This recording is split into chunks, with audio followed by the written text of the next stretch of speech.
Olá, pessoal, sejam todos muito bem-vindos. Nós vamos agora, então, estudar o tema bens públicos. Então, nosso tema aqui bem interessante, falar, então, de bens públicos. Primeiro, antes de qualquer coisa, quando a gente vai falar de bens públicos, a gente precisa entender um pouquinho do conceito de domínio público. De início, eu digo para vocês que não há um consenso doutrinário quanto a este conceito, tá? No entanto, majoritariamente, entende-se que o domínio público ele pode ser analisado em sentido amplo e em sentido restrito. O domínio público em sentido amplo é também conhecido como domínio eminente, nada mais é senão o poder que o Estado exerce sobre todos os bens que se encontram no seu território.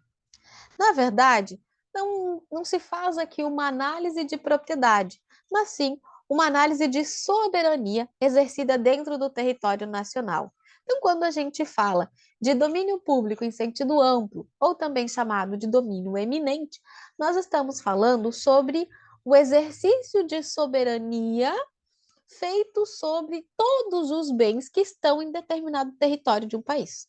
Então, quando a gente fala, por exemplo, em território Brasil, todos os bens que se encontram em território Brasil estão subordinados à soberania estatal.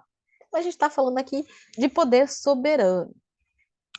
É, já no domínio eminente, nós estamos falando, então, de um poder regulamentar exercido pelo ente estatal sobre bens públicos e sobre bens privados. Então, a gente tem aqui uma manifestação geral do poder público. Então, ele envolve todos os bens que estão no território. Já quando a gente fala em domínio público em sentido restrito, nós estamos falando do conjunto de bens que pertencem ao poder público, que goza aí de todas as faculdades atinentes ao direito de propriedade.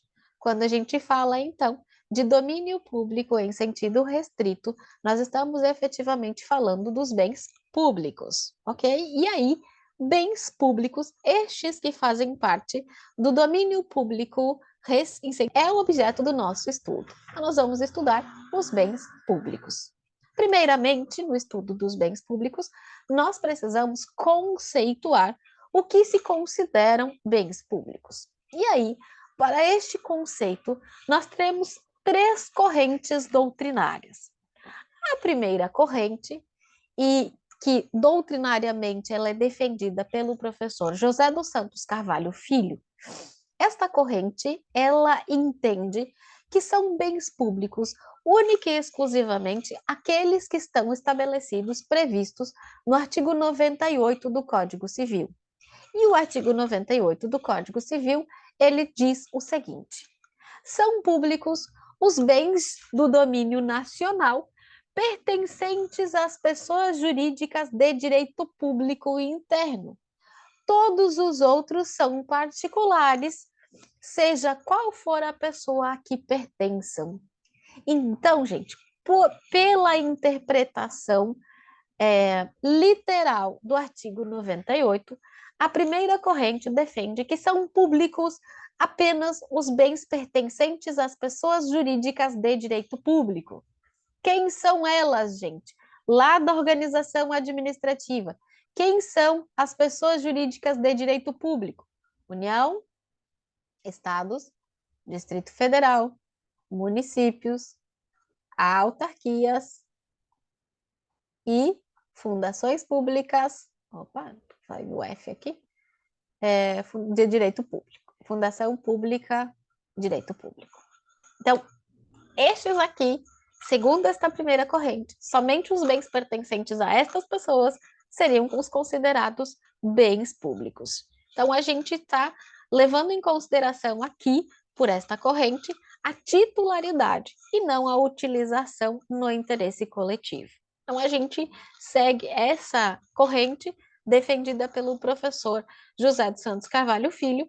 Os bens públicos seriam, então, aqueles de qualquer natureza pertencentes às pessoas jurídicas de direito público, certo?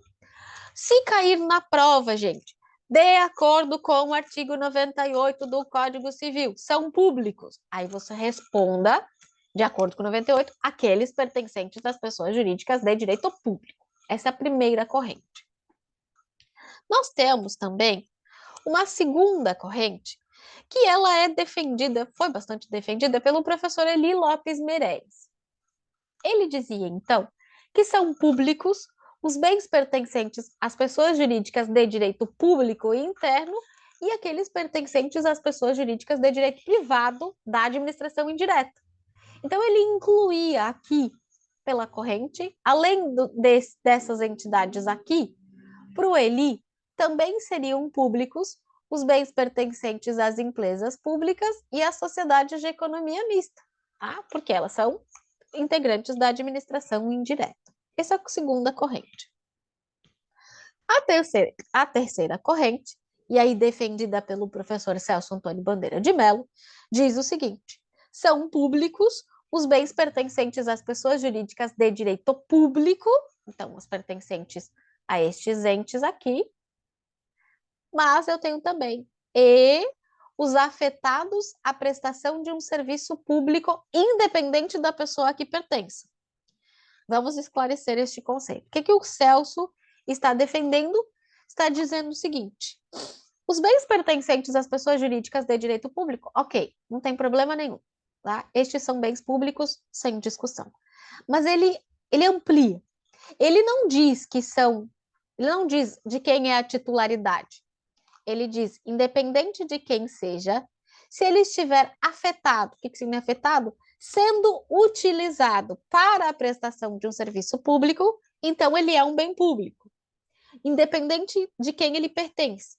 Ele pode pertencer, por exemplo, a uma empresa pública. Então, ele pertence lá a uma empresa pública e ele está sendo utilizado para a prestação de um serviço público. Vamos supor que um bem pertencente ao correio sendo utilizado para a prestação do serviço público. Então, este vai ser considerado bem público. Agora, se o correio tem lá um terreno que ele usa para estacionamento, esse terreno não está sendo utilizado para a prestação de um serviço público, ele não é considerado bem público. Essa é o que diz essa corrente. Ela diz, então, posso ter também, por exemplo, a gente tem uma empresa de ônibus que presta o serviço de transporte municipal. Os ônibus que estão sendo utilizados para a prestação de serviço público de transporte municipal são protegidos como bens públicos. Agora, se essa empresa tem lá também um terreno, ou ela tem um outro veículo que ela não usa para transporte municipal, não usa para prestação de serviço público, então ele não é bem público. Essa é o conceito defendido pelo professor Celso Antônio Bandeira de Mello, e é o conceito que foi aceito pelo STF. Então, o STF tem já várias decisões estabelecendo, então, que são públicos os bens pertencentes às pessoas jurídicas de direito público, mas também aqueles que estão afetados, ou seja, sendo utilizados para a prestação de um serviço público. Então, se eles estiverem sendo utilizados no interesse da coletividade, eles gozam das garantias inerentes aos bens públicos, justamente como proteção ao princípio da supremacia do interesse público sobre os particulares. Então, os bens pertencentes a, por exemplo, uma empresa pública ou sociedade de economia mista, que não estão vinculados à prestação de serviço público, aí eles não são protegidos como os bens públicos. Ok? Então, se eles estiverem afetados à prestação de serviço público, eles têm toda a proteção de bens públicos. Isso já, inclusive, definido pelo próprio STF. E aí vem a pergunta: então, uma empresa concessionária de serviços públicos pode ser titular de bem público? Se este bem é o exemplo da empresa que presta serviço de transporte público. Se esse bem estiver sendo utilizado na prestação de um serviço público, ele vai ter a mesma proteção de bem público. E é de baixo.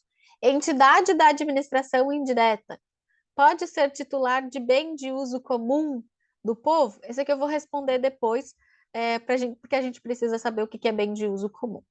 Mas aqui em relação ao conceito, então, o que a gente tem aqui de utilização é a terceira corrente, que é já reconhecida pelo STF. Mas cuidado em provas, gente, porque pode vir pergunta literal do artigo 98. Então, fiquem ligados nisso. O que mais, gente? Os bens públicos. Quem tem competência para legislar sobre bens públicos? A União. Está lá no artigo 22, inciso 1, competência legislativa privativa da União para legislar sobre direito civil e, portanto, sobre bens públicos. E aí a gente tem a classificação dos bens públicos. Os bens públicos podem ser classificados de acordo com a titularidade. E aí eles podem ser considerados bens federais. A lista dos bens federais estão disciplinados no artigo 20 da Constituição Federal. Então, vocês podem dar uma olhadinha lá no artigo 20, quais são os bens pertencentes à União. No artigo 26 da Constituição Federal, nós temos os bens estaduais. Então, tem lá a lista dos bens estaduais pertencentes aos estados. E aí, que são os mesmos dos bens distritais. Não tem definição específica dos bens do Distrito Federal, mas é utilizado os bens do artigo 26. Nos bens municipais, nós não temos previsão expressa na Constituição, mas serão considerados bens municipais todos os bens de utilização local que não estejam na listagem de bens federais ou estaduais. Então, praças, jardins, logradouros públicos, edificações onde tem as repartições municipais, são considerados bens municipais. Quanto à natureza patrimonial, nós vamos ter os bens indisponíveis por natureza, ou seja, indisponíveis são aqueles insuscetíveis de valorização econômica. Eu não consigo, porque a própria natureza diz que ele é indisponível. Por exemplo, eu não posso comprar o oceano, eu não posso comprar o deserto, são indisponíveis por natureza. A gente tem os bens patrimoniais indisponíveis, que são os bens que eu posso ter valoração econômica, mas por força de lei eles não podem ser alienados. Por exemplo, os bens de uso comum do povo, uma rua, tá? Eu posso saber quanto que vale a rua ali, o terreno que tem a rua, mas a lei diz que eu não posso vender uma rua, então ele é indisponível. E a gente tem os bens patrimoniais disponíveis, que são aqueles que eu consigo valorar economicamente e posso dispor deles, posso vendê-los. Talvez a classificação mais importante seja essa. Oh, classificação não, né? Classificação. Oxi. Classificação. Vamos arrumar, vamos botar erro de português. Talvez a classificação mais importante seja essa. A que mais cai em prova é essa, que é em relação à destinação. E aí a gente tem a previsão do artigo 99, que diz o seguinte: são bens públicos. E aí a gente tem 3 situações. Os de uso comum do povo, quais são? Rios, mares, estradas, ruas e praças. Os de uso especial são os edifícios ou terrenos destinados a serviço da administração. E os dominicais, que são aqueles disponíveis. Vamos entender um pouquinho mais sobre isso. Bens de uso comum do povo. Qual que é o bem de uso comum? São os bens que a administração pública mantém para o uso normal da população, tá? Em sua utilização. A população tem um uso livre, gratuito ou mediante cobrança de taxa, tá, gente? Não é porque o bem é de uso comum que eu não posso cobrar taxa. Por exemplo, você pode ter um parque na cidade, no município, e o município pode cobrar uma taxa para entrar naquele parque, não tem problema nenhum, pode, tá? Então, bem de uso comum, ele pode ser gratuito ou através de cobrança. São os bens que são utilizados por toda a população, ruas, praças, mares, parques. Então, em regra, estes bens são chamados bens de uso comum do povo. A administração pode exigir contraprestação pelo uso do bem? Já respondi que esse uso ele pode ser gratuito ou exigir pagamento de taxa. Então, ela pode exigir contraprestação, sim. Tá? A gente tem um parque precisa fazer a manutenção daquele parque, ela estipula uma taxa para visitação naquele parque, mesmo sendo um bem de uso comum, pode ter cobrança de taxas. Ah, eu posso alienar, eu posso vender bem de uso comum? Daqui a pouco eu respondo isso. Ok, bens de uso comum, uso geral da população, a destinação decorre da própria lei ou da própria natureza do bem, enfim, esses bens de uso comum. A segunda classificação, ela traz os bens de uso especial. O que são bens de uso especial? São aqueles utilizados para a prestação do serviço público pela administração. É aquele do patrimônio administrativo. Tá? É quando o ente utiliza aquele bem para prestar um serviço público. Escola pública, hospital público, o prédio da prefeitura, o automóvel oficial. Então, os bens que são utilizados pelo ente público são os bens de uso especial. Eles não são bens de uso comum. Tanto que você não entra na prefeitura e vai entrando nas salas de qualquer jeito. Não. Ele é um bem de uso especial. É onde funciona, está sendo prestado o serviço público, tá bom? É onde está sendo prestado o serviço público. E a gente tem, por fim, os bens dominicais, ou também chamados de bens dominiais ou do patrimônio disponível. Gente, os bens dominicais são aqueles que pertencem à pessoa jurídica de direito público, mas eles não estão sendo utilizados para nenhuma finalidade pública. Então, é aquele que está lá, digamos, o município tem lá um terreno que ela não usa para nada, só está lá o terreno. Ele está lá, não é utilizado para uma prestação de serviço público. Então, ele é chamado bem dominical. Os bens dominical, eles são do patrimônio disponível, ou seja, este bem que não está sendo utilizado para a prestação de um serviço público, ele pode ser alienado, ou seja, ele pode ser vendido. Tá? Então, se não se enquadra como de uso comum ou de uso especial, ele é um bem dominical. São aqueles que não estão sendo utilizados para a satisfação de necessidades coletivas. Então, aqueles ociosos, né? Enfim, é que não está sendo utilizado tá? Para nenhuma finalidade pública, e aí eles podem ser alienados, claro, observados os requisitos legais, eles podem ter. Gente, a administração pode utilizar esses bens da forma como ela entender. Ela pode alugar, ela pode arrendar, ela pode vender, ela pode fazer o que ela bem entende com o bem dominical. Por quê? Porque é patrimônio disponível. Claro, dentro, observando os requisitos legais, tá? Não é simplesmente, hoje eu acordei, o prefeito, né? Hoje eu acordei, eu quero alugar aquele bem. Não, tem que ter processo administrativo, às vezes tem que ter projeto de lei, enfim, tem que observar os requisitos legais. Mas do patrimônio disponível é aquele que ele pode ser objeto dos institutos do direito privado, tá? É isso que é um bem dominical. Tá, gente, mas aí eu tenho a pergunta. O bem de uso comum pode ser alienado?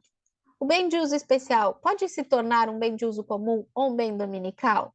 Bom, eu vou responder essas perguntas, mas para responder, só antes de responder aquelas perguntas, tem ainda a classificação, bem de domínio hídrico, e que é águas, correntes, lagos, lagoas, enfim, e de domínio terrestre, o solo e o subsolo.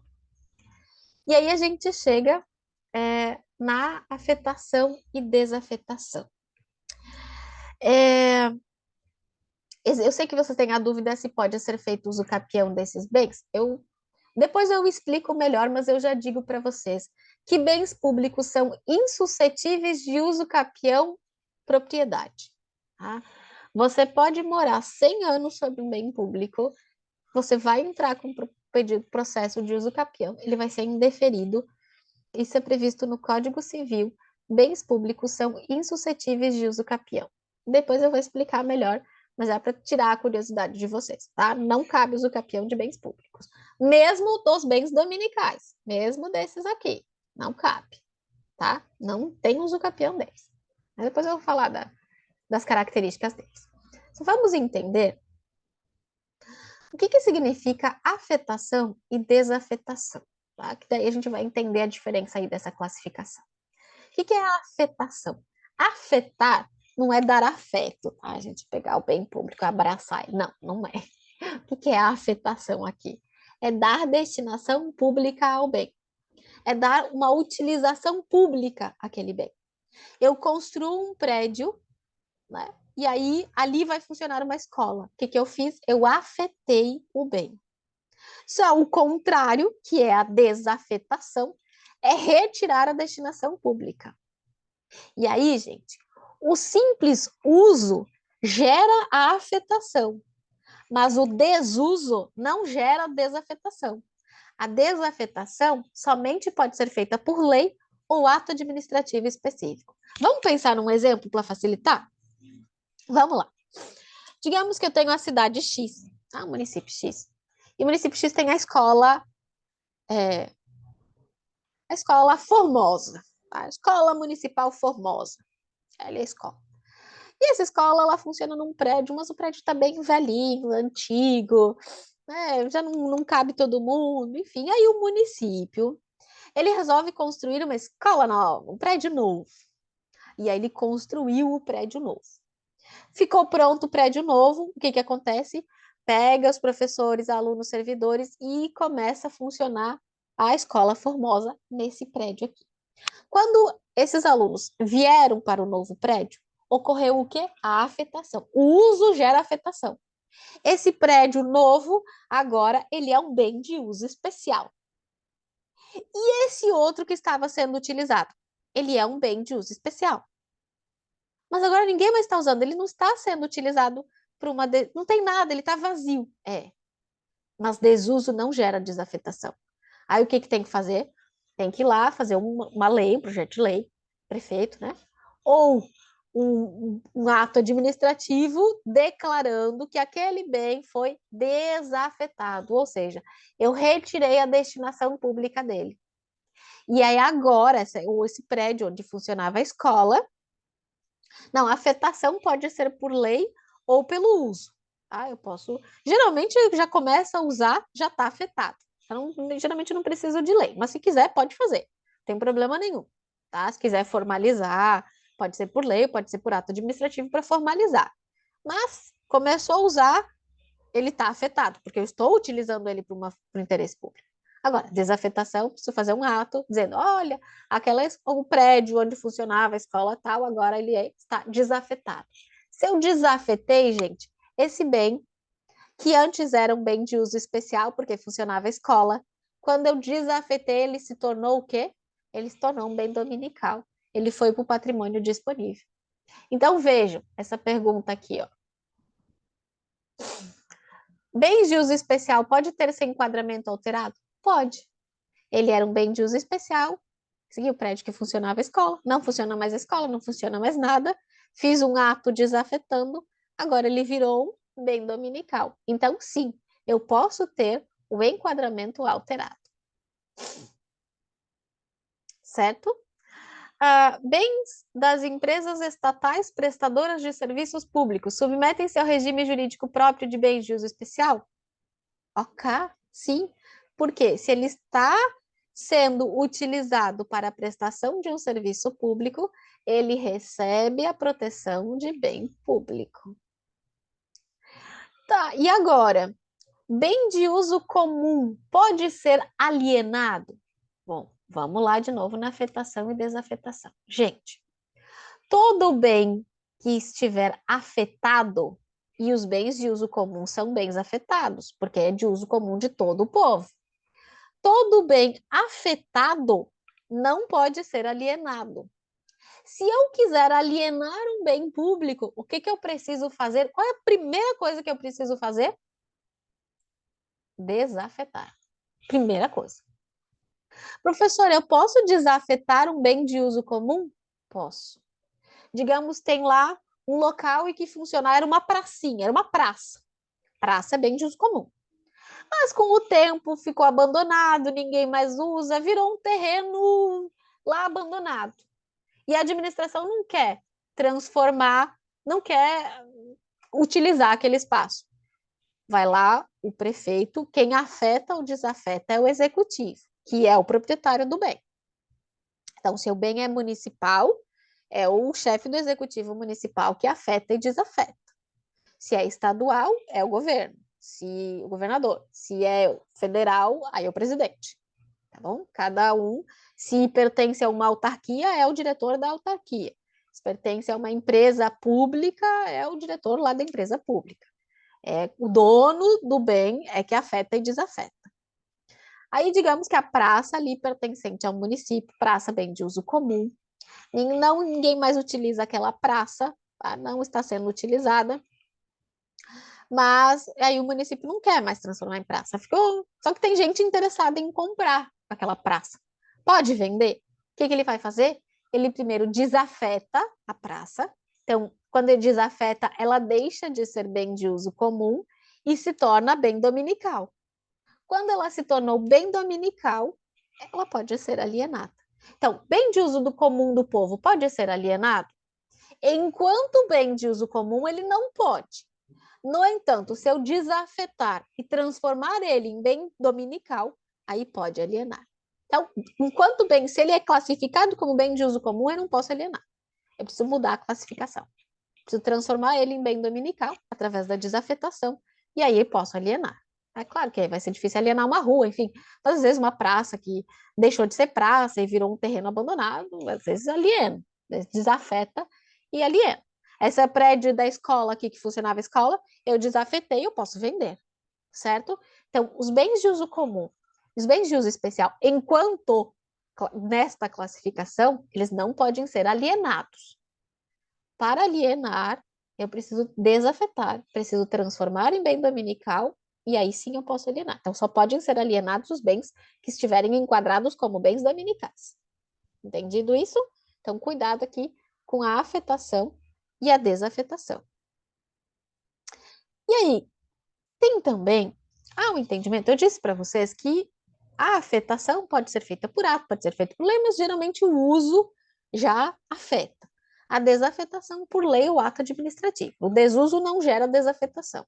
Agora, existe entendimento de que os bens de uso especial podem ser desafetados por fato da natureza. Por óbvio, né, gente? Tem lá o prédio, incendiou, não dá mais para utilizar, está desafetado, né?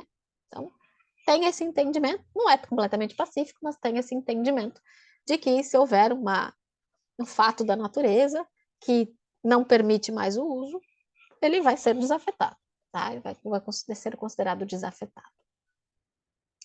E aí a gente chega nas características dos bens públicos. Eu até já mencionei a primeira delas, que fala de inalienabilidade. Gente, ou alienabilidade condicionada. Veja bem, os bens públicos, como eu disse, de uso comum e o de uso especial, eles não podem ser alienados porque eles estão afetados. Mas, se eles forem desafetados, transformados em bens dominicais, aí sim eu posso alienar, tá? Então, eu só posso alienar quando forem bens dominicais. Então, eles têm aqui a chamada inalienabilidade, porque enquanto uso comum, uso especial, eles são inalienáveis. Ou a doutrina chama alienabilidade condicionada, porque é condicionada à desafetação. Tá? É por isso que chama ou inalienabilidade ou alienabilidade condicionada. Além disso, os bens públicos, eles são impenhoráveis. Gente, bens públicos, eles não podem ser penhorados em juízo para garantia de uma execução contra a fazenda pública, por exemplo. Tá? Por quê? Porque são bens que pertencem a toda a sociedade. E aí, a penhora, ela não pode ser realizada. Se você ingressar com um processo contra a administração pública e vencer este processo, como que você vai poder executar e pedir penhora? Não. Você vai lá para a fila de precatórios e aí, quando chegar a sua vez na fila, você vai receber através dos precatórios, conforme o artigo 100 da Constituição Federal. Então, não vai penhorar bem público. Vai para a fila de precatórios. Não vai poder penhorar, porque bens públicos são impenhoráveis. Tá bom? Então, vou penhorar. Imagina, gente. Vou penhorar, digamos que eu entrei contra uma empresa de transporte público e quero penhorar o ônibus. Como é que ela vai transportar as pessoas? Faz sentido, né? Então, bens públicos não podem, se estiver protegido como bem público, não pode ser penhorado. Eles são protegidos pela cláusula da não onerabilidade. O que que significa?